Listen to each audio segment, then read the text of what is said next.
Hey everyone, it's Michelle, host of the Marketing Junkie podcast. And I know you typically come to my channel for super serious business and marketing advice with a little twist, but today I wanted to change it up because if you follow me on social media or on any of my other platforms, or if you listen to my podcast, you'll know that I am a huge Taylor Swift fan, maybe even the Taylor Swift fan. I have so many tattoos citing her works. I not only enjoy her music, but we're the same age, and I just feel like a lot of our life experiences have really aligned. So when she released Fearless for the first time, I was deep in the grips of my first love, and then when she released Red, I was going through the worst heartbreak of my life, and she's re-releasing her re-recording of Red this week, and I'm just so excited, and I had to take the opportunity to make this video. So if you want the full details on the 4 marketing strategies that you can learn from Taylor Swift's re-records, you can listen to the podcast episode that I just released. The link is in the description of this video. And if you enjoy learning marketing lessons for Taylor Swift, I also have 2 of my most downloaded episodes to date based on Taylor Swift's marketing strategy. So episode number 13 is just 13 marketing lessons you can learn from Taylor Swift, where I talk about Easter eggs, surprising and delighting, all of the different things she's done over the years. And then episode 39, I talked specifically about marketing strategies that we can learn from her surprise album drop. And today we're going to talk about 4 specific marketing lessons that you can learn from her re-recordings and re-releases. But again, if you want all the details, I'm just going to go over the highlights here. You can click the link in the description and subscribe to my podcast and listen to the latest episode. But before we get into the strategies today, I also just wanted to very quickly remind you to subscribe to this channel if you like this video. I put out super simple marketing strategies that you can implement right now in your business every single week. All right, so first, a very brief history lesson about why Taylor Swift is re-recording these albums. And again, I'm not going to go into as much detail as I did on the podcast, but essentially, Taylor Swift does not own the masters to her first 6 albums. So not only does she not profit from the streams of those first 6 albums because they go to the owner of the masters, someone who she has an infamously toxic relationship with, but she also doesn't have creative freedom over using those songs going forward. So in 2019, Taylor Swift famously accused Big Machine Records and their CEO of blocking her from using past songs in both her Miss Americana documentary, but also at award shows. So she's really fighting for her right to not only profit from her own work, which all artists should, but also have creative freedom of those works going forward. So she's really taking control and taking ownership of something that she created. And while this contract that she signed with Big Machine Records, while she was just 15 years old, it's honestly pretty standard in the music industry that the record label would own the masters. That's an industry standard that Taylor feels really passionate about changing because creators should own their own artistic work and their intellectual property, just like we as business owners should have the right to own our work. So I'm going to talk about 4 lessons, again, that we can learn from Taylor Swift's re-recording of her albums, but that's just a brief history lesson. These new albums really exist to reclaim her own work, but she did it in a really smart and strategic way to really get her fans honestly excited about songs that they've already had access to on every streaming platform imaginable for many, many years. So we're going to talk about how you can utilize those strategies in your own business now. So the first lesson that we can learn from this whole re-record is probably going to be pretty obvious, right? Don't enter into any contractual obligation or any contract without doing your due diligence first. And I unfortunately have had to learn this the hard way many times, not only with entering into bad contracts, but also just associating myself and my business and my brand with people that I probably shouldn't have. And a lot of this ties back to when I owned my brick and mortar indoor playground business. When we first got started, we signed a lease that was not only way too expensive, but it had some hidden clauses in it that not only I missed, but also our real estate attorney missed, which was really surprising to me. And honestly, I was just suffering from so much fatigue at this time. Not only was I looking at dozens of leases and trying to decide between all this legal jargon between them, but I was also planning my space, and I had a small child, and I was still working in corporate America. So I was dealing with way too much. I just handed off the responsibility to my real estate attorney, and unfortunately he missed some things, and I wish I just would have taken more caution when signing such a big investment and such a big contract because it was 5 years long. And again, it was way too expensive. I should have known that. I should have done my due diligence. But something that a lot of people won't tell you, and what I'm going to tell you right now, is that even good contracts, right? Even if I signed the perfect lease agreement, if I entered into that contract with a bad person, that good contract is going to turn bad very quickly. And I go into all these different examples, again, on my podcast episode if you're interested on what to look out for. But essentially, there were different leases, like our landlord was responsible for maintenance and fixing any issues within 24 hours. But when it came to the real world and when it came to putting this into practice, this was not happening. He basically said, if you want your toilet fixed, or if you want running water, or if you want this window fixed, take me to small claims court. And he essentially just wasn't fulfilling any of his contractual obligations. And honestly, he was right, because if you're a parent or you've ever been to like an indoor entertainment facility, you can't run without running water. Like legally, we can't. We can't run without bathrooms. So I can't wait months to fight him in small claims court just to get this toilet unclogged because parents put diapers in it, right? So it cost me less money and time in the long run to just pay out of pocket. And that was really detrimental to not only my business, but also my mental state, because I signed this lease that was already a little bit too expensive. I was in way over my head. And now I was having to spend even more money on things that I thought would be taken care of. And that's honestly the reason that I signed this expensive lease, was because I wanted the peace of mind. I had a small child. At this time, I was pregnant.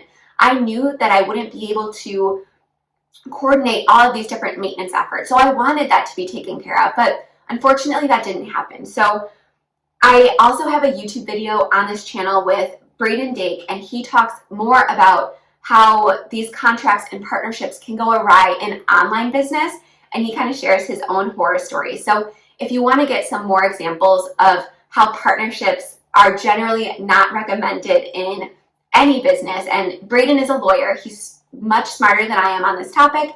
He's going to give you some really great examples of why he doesn't recommend partnerships in general and some things to be really cautious of. So I'm going to link that video in the description of this video. But again, lesson 1 is just be really, really careful, not only what you sign, but also who you associate yourself with, because a lot of these things can have long-term, really damaging consequences. And I don't want to see that for you. I went through it. Please learn from my mistakes. All right, number 2, repurposing content can still be really meaningful and beneficial to your audience. So this is something that I've really been doing a lot lately, is repurposing old content, because my audience has grown drastically over the last year. And I have hundreds and hundreds of videos, of blogs, of podcast episodes that my audience that is just finding me hasn't had a chance to listen to. And there is no way they're going to be able to go back and review my entire backlog of content.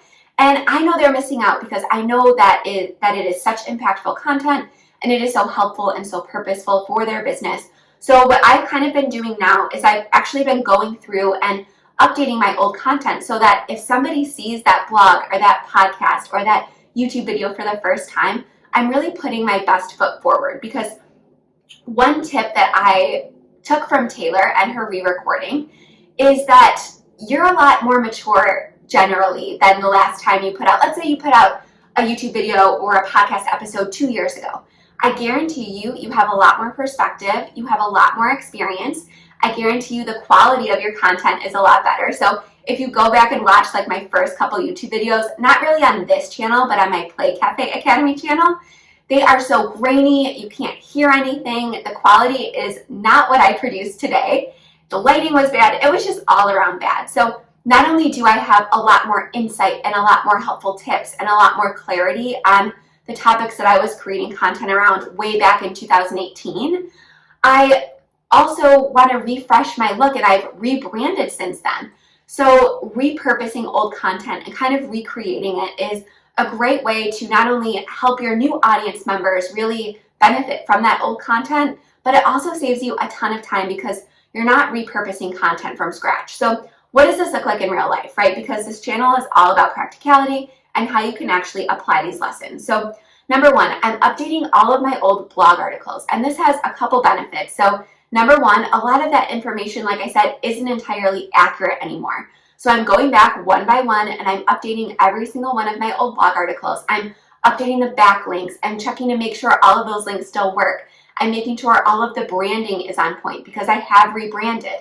I'm adding anecdotes and stories because something that I did at the beginning was I was very corporate and I was very stuffy when I first started putting out business advice. And what I really learned through the years is that it's really the stories and the anecdotes and how people can relate to your tips.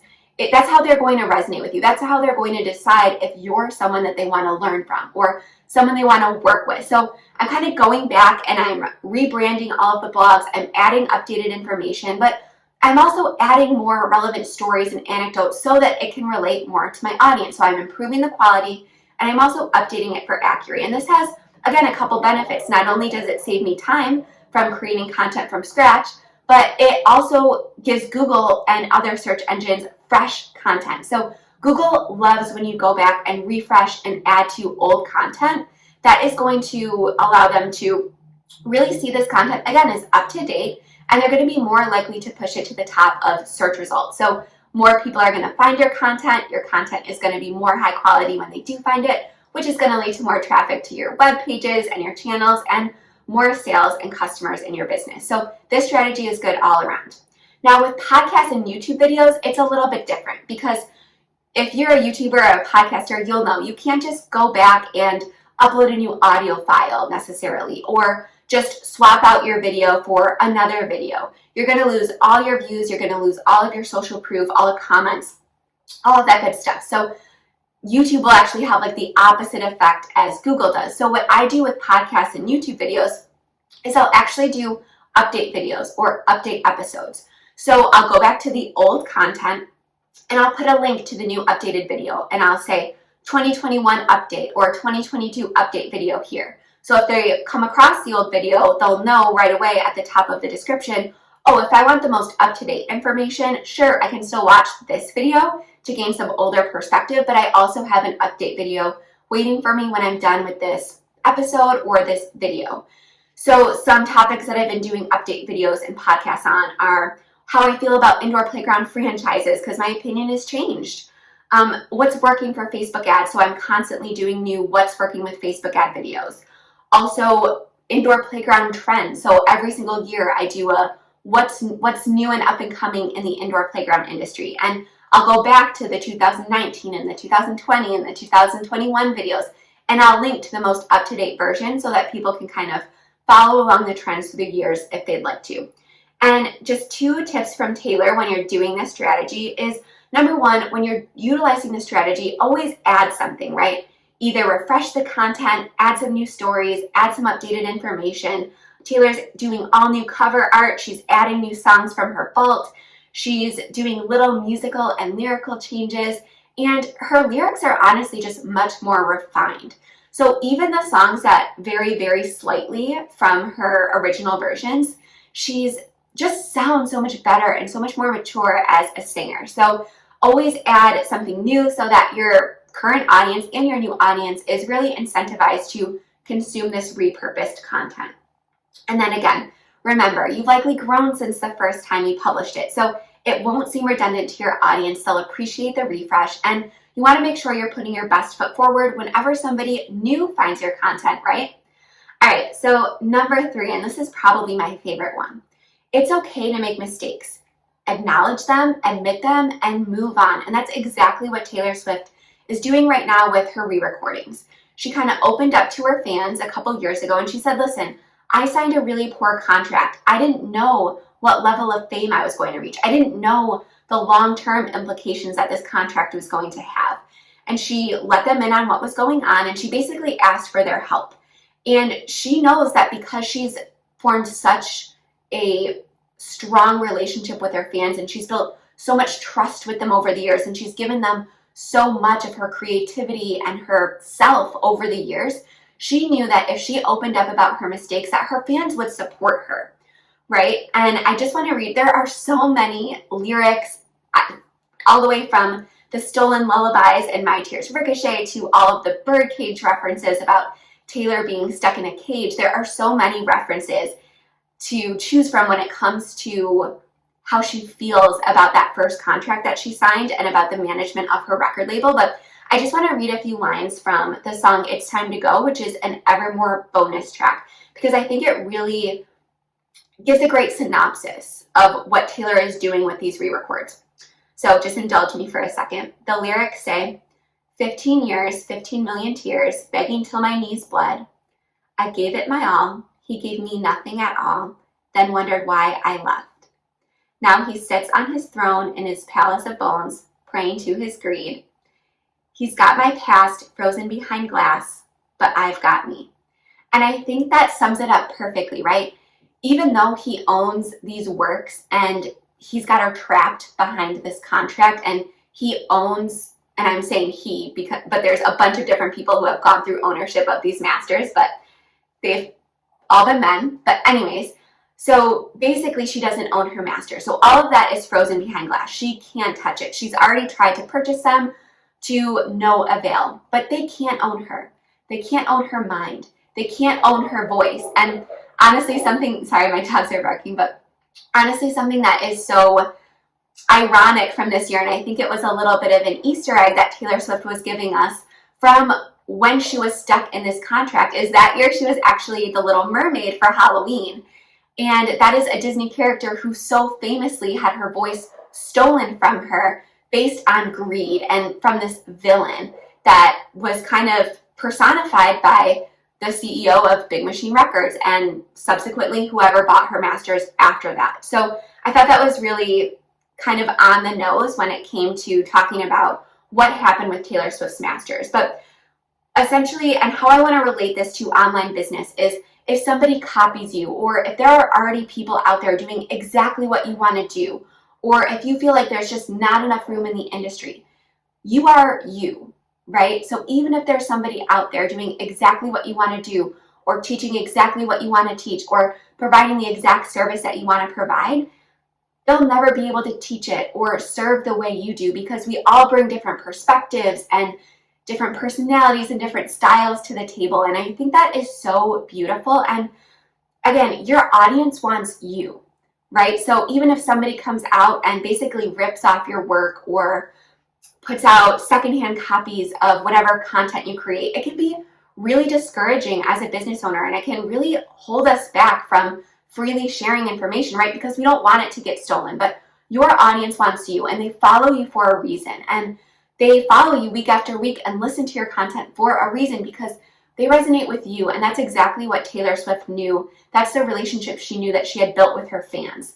So kind of remember that you are uniquely you, and nobody can recreate what you create the way you create it. And Taylor Swift knew that. So I wanted to kind of wrap up on this last lesson, and this is number 4. And it's that it's okay to make waves, and it's okay to break industry standards. So as I mentioned, Taylor's contract that she signed at 15, even though it had really bad implications for her moving forward and is still haunting her to this day, even though she's out of the contract completely, is that, we don't have to accept these things, right? Even though that contract was pretty standard, and it's standard for record labels to own masters of artists' works, it's okay to say, hey, why do we do it this way? Why do artists not have the right to own their work? Why isn't it standard that creators can own the rights to their own masters? So this is something, like I said, that Taylor's really passionate about, and a lot of artists are behind her. And I think it should be exactly the same when it comes to content creators. And, how I relate this to my own business is that, there are a million gurus and experts telling you, you need to have this, you need to have a funnel, you need to be on YouTube, you need to do Instagram Reels, you have to have online courses, you have to have digital products, you have to have a membership, you have to have a course, you have to do high ticket coaching. There's a million people that will tell you in black and white what you need to do to be successful in business. But this is all so subjective. And we as business owners and content creators all have different styles and strengths and weaknesses. So what I try to do on my podcast and YouTube channel is really avoid giving advice in black and white. I just try to share information, share what's working for me, so that my audience can kind of take what they want from it, leave what they don't, and then really make it their own and run with it. And that's something that I want you to remember when you're listening to gurus. Even if it's somebody that you look up to. You don't have to take everything they say in black and white if it's not something that resonates with you, if it's not something that's practical, that's going to fit into your life, right? If you follow somebody like Gary Vaynerchuk or something, he recommends posting like 4 or 5 times a day. I've never found that to be helpful in my business. I find that it's much more beneficial to me to create more thoughtful, long-form content on search engines than it is to be constantly posting on social media. And that's what works for me. That's what I teach. But I always recommend people, pick what works for you, leave what doesn't, and keep testing, keep trying new things, but avoid listening or taking that advice in the black and white form. And it's okay that if, there's an industry standard or something that everybody's doing, it's okay to kind of veer right when everybody else is going left. And it's okay to teach it that way if that's something that works for you. It's okay to shake it up. It's okay to be, the one outlier. That's actually what I found where I've had the most people follow me, is when I try something that nobody else is doing, or when I find a strategy that's not being talked about yet. So don't be afraid to make waves like Taylor Swift did. Don't be afraid to speak your mind when it comes to what you believe is right and what you believe is going to work for people, especially if it's going to be helping even just one other person. All right, well, I hope you enjoyed this YouTube video. Don't forget to subscribe if you found this video helpful. And if you want to really dive deep on how you can implement these strategies into your own business, go to my podcast. I really break them all down in a little bit more detail. And don't forget to subscribe there as well if you want super simple marketing strategies that you can implement in your business every single week. And don't forget to download Red, Taylor's version. It comes out November 12th. I personally am setting my alarm for midnight. I am so excited. And just a little quick funny story about where I got this shirt. So I actually did go to the Red tour. I'm going to put a picture up. But I did go to the Red tour, but this shirt was actually given to me when I bought my wedding dress 8 years ago at Kleinfeld. And I was filming for Say Yes to the Dress, which never aired, by the way. But I was filming for Say Yes to the Dress, and they kind of told me that Taylor Swift was supposed to show up, and you know how they give everybody like a shtick in that show? Well, my thing was going to be that I was so Taylor Swift obsessed, and I was going to have a Taylor Swift themed wedding, and it was going to be crazy. And I did have a lot of Taylor Swift elements in my wedding, but they kind of gave me all these rumors. The store was basically shut down, and they basically implied that Taylor Swift was going to be visiting. So I'll never forget, I wore this sundress to my appointment. I was so excited. I wanted to meet Taylor so badly. It was like my dream come true. And then they handed me this t-shirt, and they were like, can you put this on and pretend that, you wore this to your appointment? And I did, over my sundress. It looked absolutely ridiculous. And then they gave me this CD as well to kind of hold up. And unfortunately, we waited and waited, and I think it was like hours. And she ended up not showing up. We actually ended up getting a flower delivery from her or her assistant or whatever instead. And it was kind of like, thank you so much for including me in your wedding, your friend Taylor. I'll put a picture of that as well. But I got this flower delivery, and I'll never forget, they had to film me receiving the flowers like at least 25 times because I couldn't stop crying. I was so disappointed. So I've been wearing this shirt all week in honor of Red, Taylor's version, but it honestly has so many dark implications for me, and it took me a long time to get over that. But I did have a beautiful wedding. I did walk down the aisle to the instrumental version of Fearless. It was beautiful. Unfortunately, again, that episode never aired, I think because I could not get it together or because Taylor didn't end up coming or whatever the case is, but it was still a beautiful memory. I had to tell this funny story about how I got this shirt and this CD, which still isn't even open yet, but just a little fun side note that not a lot of people know. So again, I hope you enjoyed this video. Subscribe and you'll never miss a video. And don't forget to turn on post notifications, again, so you get notified every single time I post. Have a good day. Happy Red Taylor's Version Week.